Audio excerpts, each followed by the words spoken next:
everybody, I'm coming to you live from Angel's Haven to talk to you a little bit about this cabinet.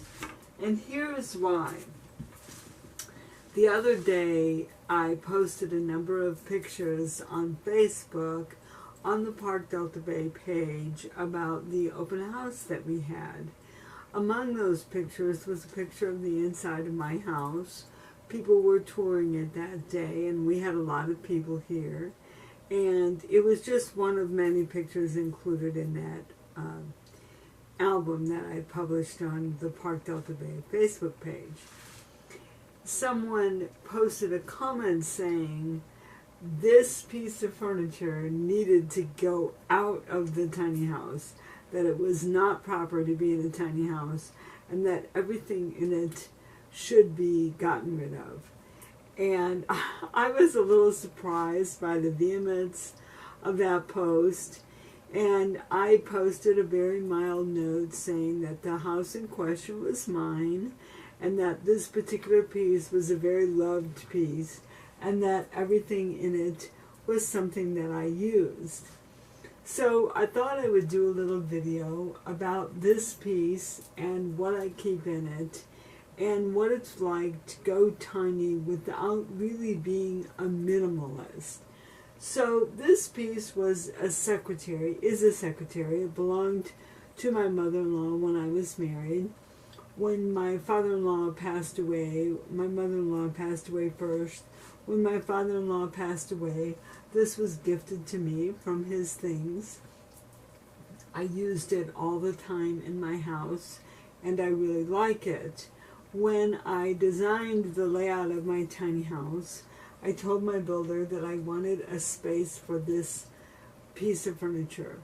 The original design called for the kitchen counter to go all the way to the end, and my builder made sure that I knew that I would be losing about 2.5 feet of counter. That was fine with me because I wanted this piece, and also because this piece provides a lot of storage. So in this, I got a little note from one of my neighbors. I stuck it on there this morning so I wouldn't lose it. This piece has upper storage. In it I have glasses, which I use, and these are what I call fancy glasses. They are glasses with birds on them, very similar to ones that we had as children. My sister gave them to me.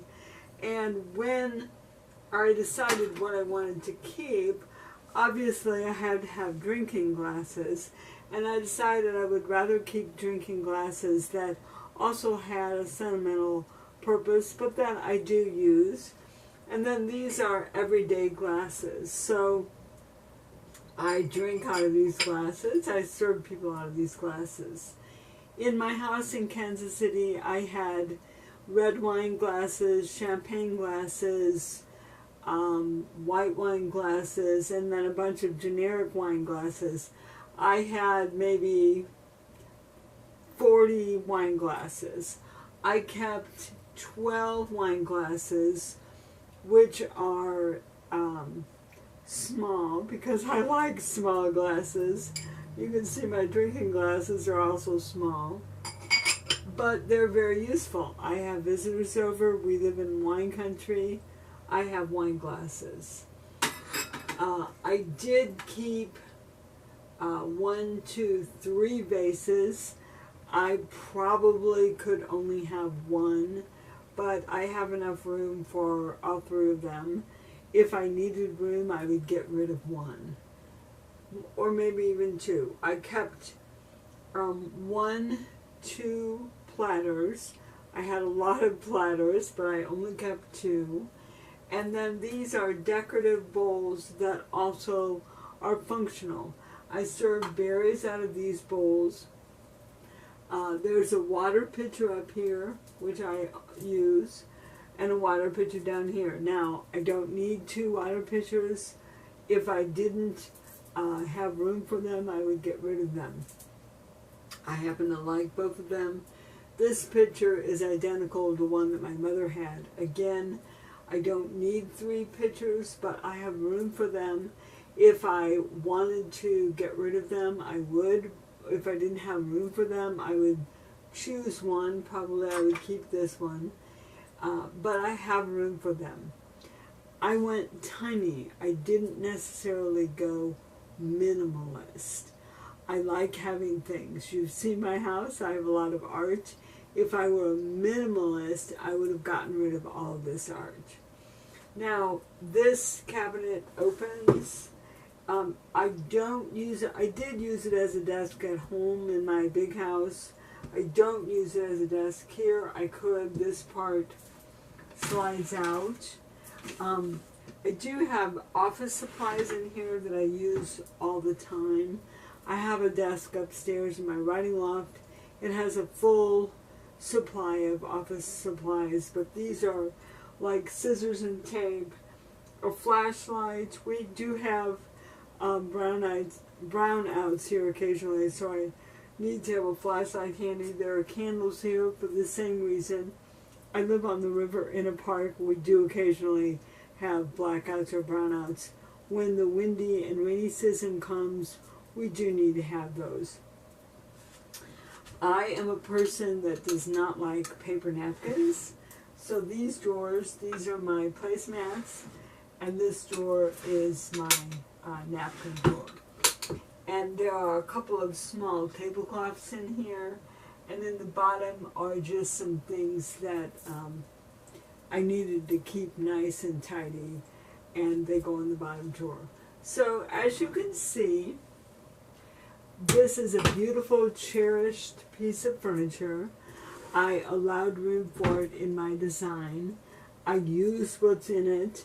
I don't need everything that's in it, but I have room for it, and I use most of the things on a semi-regular basis. I don't have wine every day, but I do have friends over. I had a friend over last night, a neighbor. We had wine outside. I had wine glasses to use. So if you are going tiny, you don't necessarily have to go minimalist, and you need to live the way you find the most comfortable. So that's my comment about the difference between going tiny and going minimalist. I went tiny. I did not go minimalist.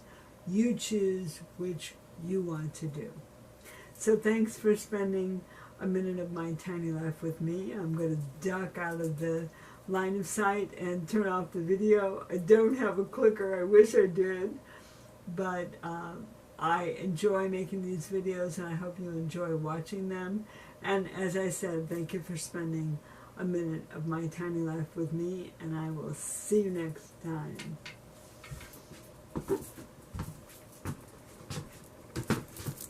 And I'm going to reach behind, but I'm going to give you a view of the beautiful cabinet before I turn off the video.